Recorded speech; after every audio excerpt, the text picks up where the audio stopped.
უპირველეს ყოვლისა ამას უნდა ჰქონდეს პარტნიორული ხასიათი. ჩვენი მხრიდან ეს არის მცდელობა დავიცვათ სიმეტრია პოლონეთის ინტერესებსა და უკრაინის ინტერესებს შორის. ასევე უნდა გავითვალისწინოთ თუ რა რეაქცია მოჰყვება ამას ჩვენი აღმოსავლეთ საზღვრის მიღმაც. ჩვენ ვერ გვექნება საკუთარი ინტერესების მიმართ ისეთი დამოკიდებულება, თითქოს უკრაინის ყველა მოთხოვნა უნდა შევასრულოთ და თვალი დავხუჭოთ პოლონელი ხალხის საჯარო აზრზე.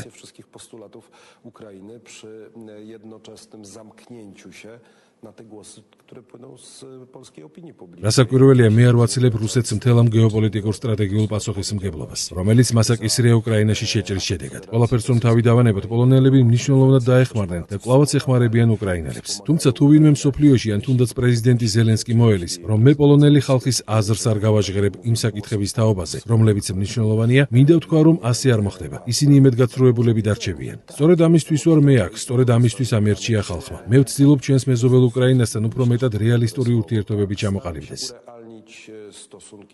დიახ, ეს კარგი სიტყვაა. ჩვენ მზადყოფნას გამოვთქვამთ უკრაინელებს დავეხმაროთ ეკონომიკურ, სამხედრო და ადმინისტრაციულ სფეროებში. ამისთვის მზად ვართ.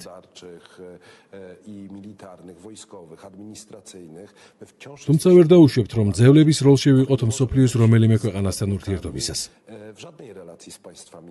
ჩვენს პარტნიორებს ეს კარგად ესმით, მათ შორის მსოფლიოში ყველაზე ძლიერ სახელმწიფოებსაც. მათ ესმით, რომ პოლონეთი თავისუფალი, დამოუკიდებელი და ამაყიერია, რომელსაც სურს უფრო მაღალი მოთხოვნები დააწესოს და ვიმედოვნებ, რომ ჩვენი პარტნიორები უკრაინიდან ამას სწორად გაიგებენ. ჩვენ კვლავ გსურს მათი დახმარება, მაგრამ ამავე დროს ვაცნობიერებთ, თუ უკვე რამხელა დახმარება გაუწიეთ მათ და ახლა გსურს იმ საკითხების წინ წამოწევა, რომლებიც ჩვენთვისაა მნიშვნელოვანი. მე არანაირი სხვა დავალება არ მაქვს გარდა პოლონელი ხალხის ინტერესების დაცვისა. ასე მიმაჩნია მე, პრეზიდენტს და ასევე ფიქრობს პოლონელი ხალხი. უკრაინასთან ურთიერთობები მსურს უფრო რეალისტურ ნიადაგზე გადავიყვანო და ორი ქვეყნის ურთიერთობებში გარკვეული სიმეტრია დავიცვა. გამოიწერე და გაიგე ამბები ლიბერალური ცენზურის გარეშე.